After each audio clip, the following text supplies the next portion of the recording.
Hello, welcome to Power Principles.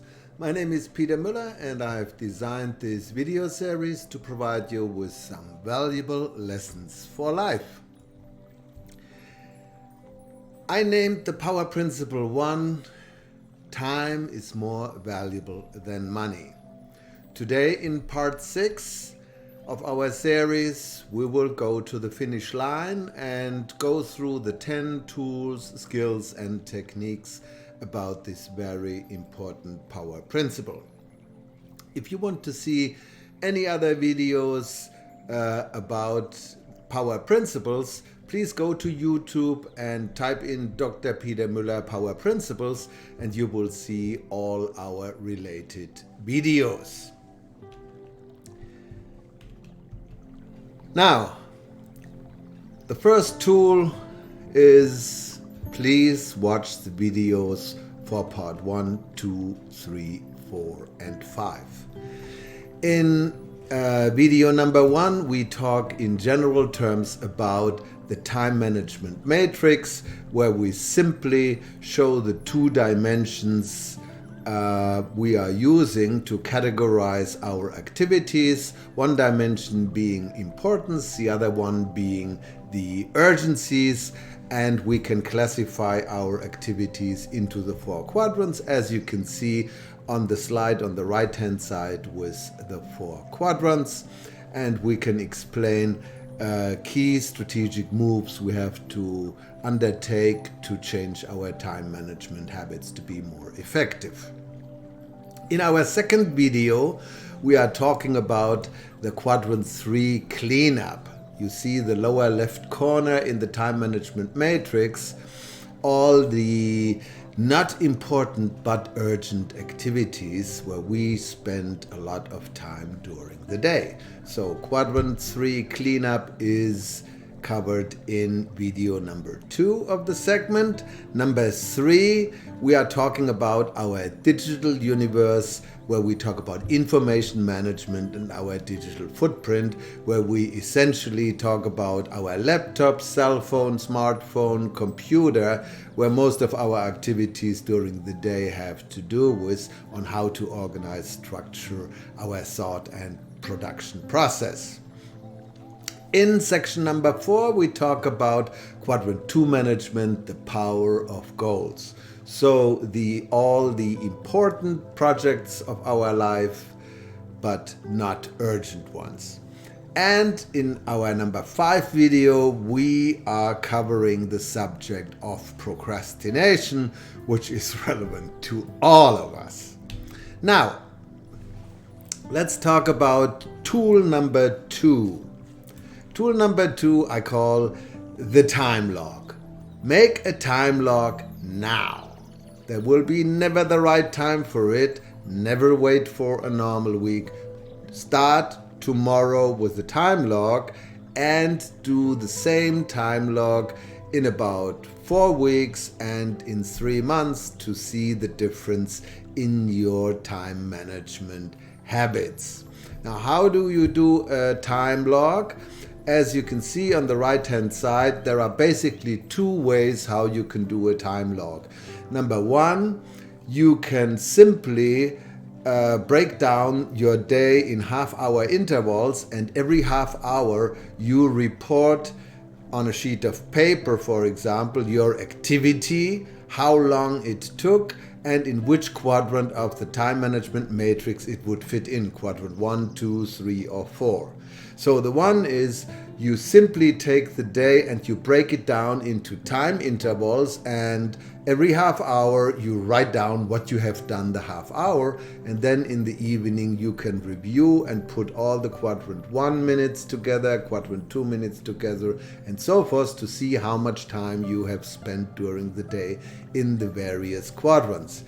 The second way of doing it is simply whenever you change from one activity to the next, that you simply briefly take note of it, what time it is, which activity you have stopped, and in which quadrant it felt. So for example, if you have an office job and you do your email, you write down 8:15, I started email, And when you take a phone call, you just have to write down 8:23, phone call, I take a phone call. Or when you leave the office for a meeting, you say leave office for meeting. And when you come back, you have to write down coming back from the meeting.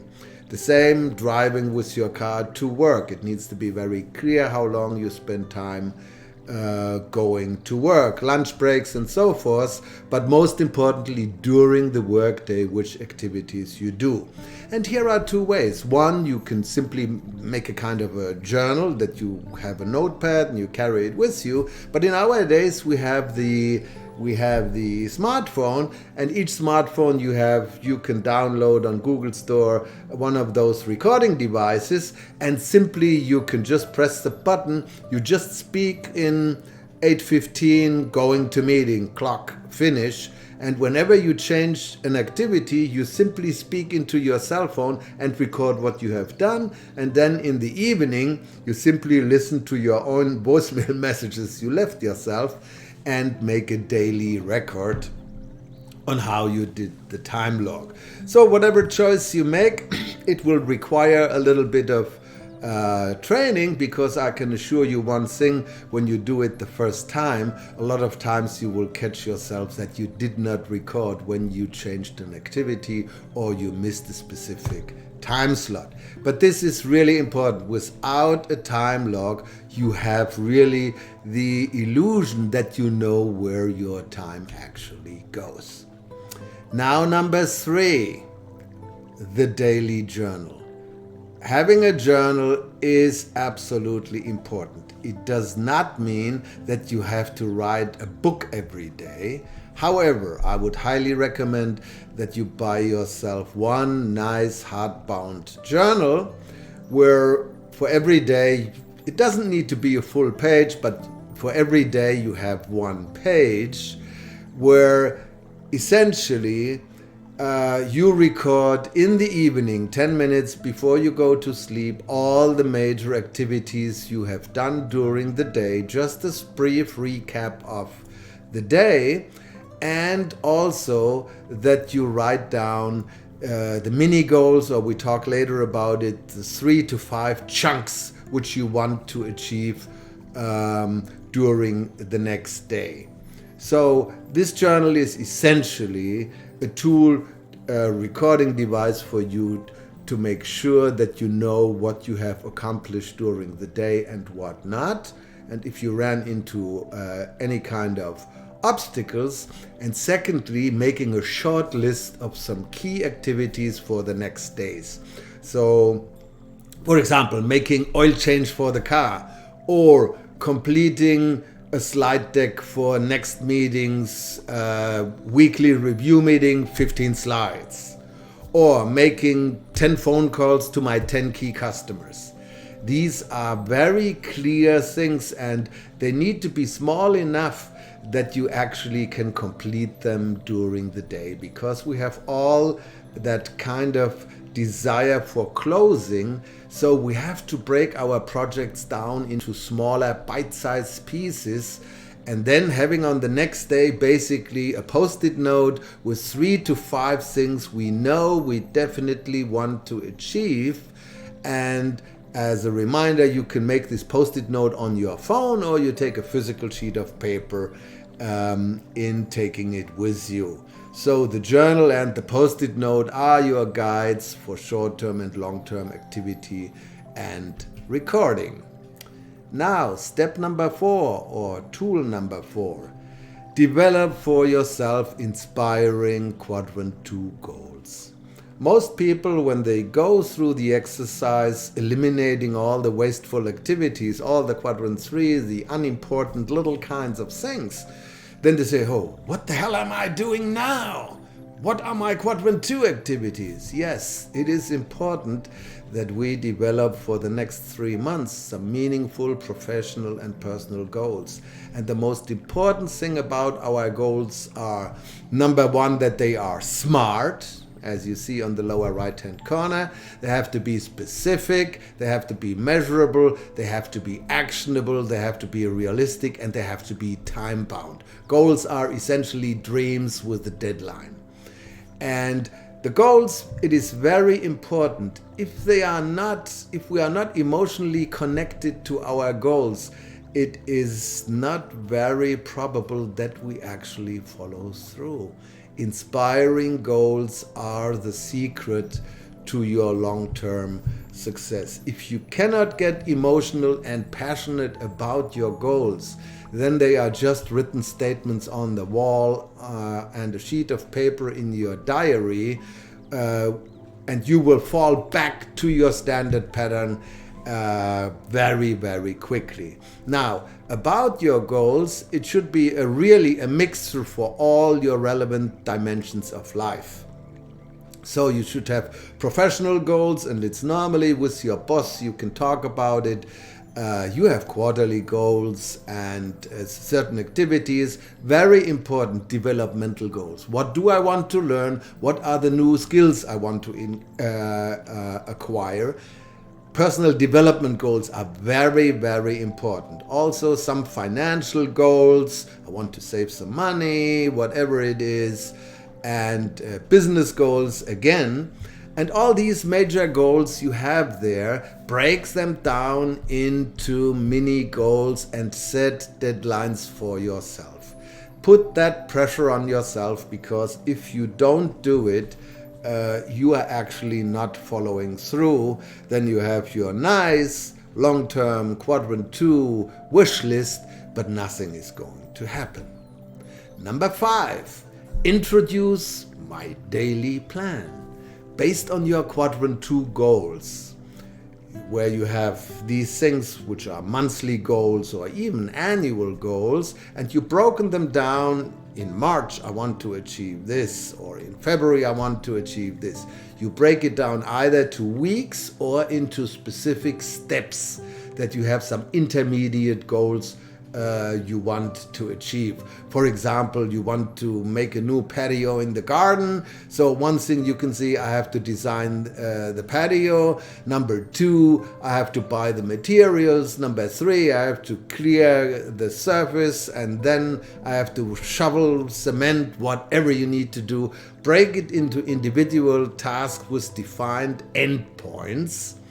And those endpoints, break them even more down into these chunks, that you can have these chunks for a specific day, that you have closure on a given day, and you know how it fits into the larger framework of your goals. So the daily chunks which you have on your post-it note are the key to success. These are the results you are definitely deciding you are going to achieve the next day, and you should have about 3 to 5 of them. If you have 3 or 5 to them and you work totally dedicated for 2 hours a day on it, which is only 25% of your workday, then you are successful and you will achieve results which go beyond any belief right now. Believe me, if you can spend 2 hours a day totally dedicated on those 5 chunks which are part of your major goals for the year, for your bigger long-term goals, you will be surprised on what you can achieve. Now, number 6, step number 6, or tool number 6, or skill number 6. Free up 10 hours a week. That is the goal from your cleanup. The easiest way, you go first to YouTube and you look video number 2, part 2, the quadrant 3 cleanup routine. The first thing, the 30-day digital detox. How am I going to, no, I cannot do this. Yes, you can if you are dedicated. So, and it's basically unplug and disconnect for specific periods of time or specific geographic locations. For example, at work, no social media, if it's not part of your job. Or between only in the afternoon, I do emails and do work online. So your online time needs to be regulated. and which activities, productive work you do online. Other than that, be offline and do your dedicated work, which is offline, then, and totally concentrated it and not being distracted by RSS feeds, messages, and ding, another email came, and these kind of things. Okay? That you have the ability to focus on the things at hand. Increased focus is very important. On the electronic front, please make a commitment. For every specific task, you use a specific device and one app. You don't have two different spreadsheets. You don't have three versions of PowerPoint. And when you are photo editing, you don't use three different softwares. Make a commitment and learn those apps and softwares fully professionally, that you can execute your electronic work in a professional way. And the key of all of this activity is cleaning up and streamlining your electronic work environment to free up about 10 hours a week. Basically, the time you take out of quadrant 3 and free it up that you can dedicate it to quadrant 2. Number 7. Revamp your digital universe. Look at it at your smartphone, at your laptop, at your tablet, at your tower, whatever it is, and go through all of them. Have a data purge, clean up, throw all historical second and third versions, delete them, get organized, and know which kind of information you keep. And for that, by the way, watch video number 3, which gives you a detailed information how you can structure and organize your information and how you can have the data flow between your devices regulated. And last but not least, that you have a universe structure for certain formats of information. So for written documents which are not in any kind of software, it's then in a PDF format. As a video format, you agree everything is going to be on MP4, sound it's going to be on MP3, and for each of those formats you have one dedicated software and app where you convert all the other formats into the given one. You need to have this kind of discipline in your digital universe because everything is around it. If this is not organized, the rest of it can't be organized either. Number 8, get real about your financial world. Know where you are now financially, know where you want to be, and make a plan how to get there. Sounds like a lot of work, is a lot of work, but the fundamentals are easy. Get a clear understanding where you stand today. Take all your bank accounts, take all your credit card statements, take everything what relates to money. Put it on the table and make simple lists in spreadsheets. What are my short-term debts? What are my long-term debts? What are my car payments? What are my investments? What are my stocks? What are my bonds? How much I have in cash? What is in my 401k? Just getting clarity, making a list and put it at one place that you know where you are financially, where you are, whether you are in plus, whether you are in minus, how much you are in debt, where is the debt, and how do I normally pay this debt. This is a starting point, needing that clarity. After you have that, you can reorganize your money and your debt into dedicated channels, but that is a separate segment. You first need a clarity how much you have and how much you owe. Make that balance sheet, look where you want to be, and then make a plan. And most importantly, for the next months, that you start to develop a monthly budget, that you know how much is going in normally and how much is going out. and start very simply making to yourself a commitment to make certain changes in the spending habits and making certain changes in the saving habits and executing it. And then you can go later into the weeds on how you can get out of debt and how you can build your wealth.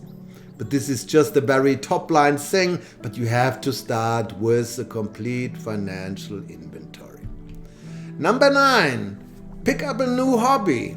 On the left hand side you see the 15 most frequently mentioned hobbies for the average American. I call habits, there are 2 categories for habits, and many people, they have a lot in the upper right corner into the passive consumption hobby forms. I call it to be entertained one. Watching TV, Netflix, listening to music, and playing computer games, or going to movies, to shows, and going to sports events. So basically, we are passively absorbing and somebody else does a show for us and we are actually absorbing. That is one way of having a hobby, but I find personally this is not very, very fulfilling. I'm more the type on the other side, on the active creation part of a hobby, that you produce, create, or you compete, you actually actively do something. And if you are artistic, you can do your crafts, drawing, painting. The field is wide open. On the music part, playing your instrument or learning an instrument. On the physical exercise part, you can do physical exercise from swimming, aerobics, dancing, whatever, yoga, meditation. On the mental side, the field is wide open. If you want to go to nature, walking, being in nature, geocaching are exercises, or if you want to use your electronic equipment, photography, converting your cell phone pictures into really good photographies using a free available software on the internet to make your photographies not just a thumbnail on your cell phone, that you can actually reproduce it and have at Walmart or elsewhere an 8x12 printout or so. This adds a dimension to your photography and can be very nice and meaningful. Gardening and cooking are also active, very creative activities. Or if you're on the electronic side, producing your own podcasts or doing YouTube videos like myself, whatever I produce here for you. The software is OBS. I have my desktop unit. All the software I use is for free. The only financial investment was a reasonable microphone which I have here and a pretty good webcam. The rest is whatever I had. It doesn't cost anything. In these days, you can get everything for free. There are no limits. And then you can produce whatever you want to produce and share with everybody else on the internet. Or you can do bird watching, fishing, hiking, which are 3 activities actually, which are in the top 10 list for the North American adult. Or you can do any kind of collection of things and so forth. The most important thing is when you pick up your new hobby, you have to really have a kind of a plan what you want to do, and you have to have a certain passion for it, that it's not just an absorbing activity watching TV and consuming, that you are actually producing something which makes fun and gives you a sensation of progress, that you see you can do something. The typical collecting activities give you also that sensation of progress when you collect and reorganize the pieces you have, and so forth. And number 10, meditation and time in nature. Time in nature, I think, is very important, and one should try to get at least 1 to 2 hours per week in nature. Coming to meditation, everybody is talking about it, and you can go to the internet, type meditation, you get 1 billion hits, what to do. Here are a few basic things when people say, what do I need to know about meditation? Actually, it is not a lot. at the beginning, and the more you do it, you will find your own way of enjoying and get the benefits. But what is meditation? I say meditation is a way to decelerate your hectic mind, and is actually focusing on mental relaxation. It is the best antidote to anxiety and depression. You are actually, when you are a little more experienced in meditation, you become the observer of your own thoughts. And most techniques in meditation at the beginning are so-called absorption meditations, which essentially talk about the continued focus on attention of your attention on one object or a sensation or a thought or a mantra. The most basic form, but I can tell you one of the most beneficial ones I describe on the right hand side how to do it. But before I explain it, I simply want to talk a little bit about the benefits of meditation. It definitely reduces stress and brings some inner peace and emotional balance during the day. It helps to increase and hold focus, which is, when you look at the procrastination video, very important for people. The ability during the day to stay focused on a certain task and not butterflying around, mentally and physically. And physically, health-wise, it lowers blood pressure if you have elevated blood pressure. It lowers anxiety, and it helps you to become more zen-like, a little more centered, having less emotional swings during the day. Now, how do you meditate? Start from there, read on the internet, and you can go to Google and type in meditation for dummies. You get a free PDF file where you can read the 400-page book. You can read everything about meditation basically to know for free. So type in meditation for dummies PDF file on the internet and you will find it. An easy way to find it, you go to pdfdrive.com. This is a website where you find everything on earth basically, which is available for free on a PDF file. Now, how to meditate? Find simply a quiet place where there's no sound around. Sit comfortably in a relaxed way and start deep and full breathing, and close your eyes and concentrate simply on the breathing. Inhaling, exhaling, inhaling, exhaling. And while you concentrate, in order to help you better focusing exclusively on the breathing, you can support it by mentally counting from 1 to 100 the breath, and then from 100 back to 1. If you concentrate on the breathing plus the counting, I guarantee you sooner or later you are focusing on just on that activity and that thought. And since you have between 12 and 15 breaths per minute, so this exercise, counting your breaths to 100 and back, is somewhere between 10 and 13 minutes. And then when at the end you have another 2 minutes of breathing without counting, goes about 15 minutes, which I think for a beginning and even for intermediate meditations, a very good length and duration, which will give you a lot of benefits.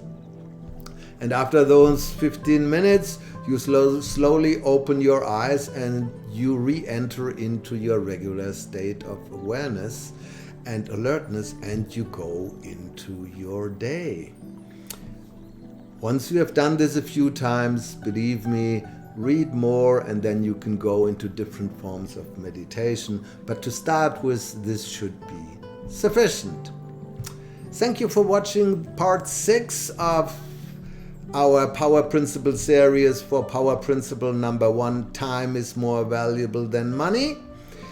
In our next Power Principle section, we talk about the Power Principle number 2, the Pareto Principle, which in essence gives you the ability to separate the trivial from the vital. kind of a tool for prioritization. On that note, thank you for watching. Please share this video with friends and subscribe to our YouTube channel. It's for free and you will be notified for all future videos. On that note, see you at power principle number 2.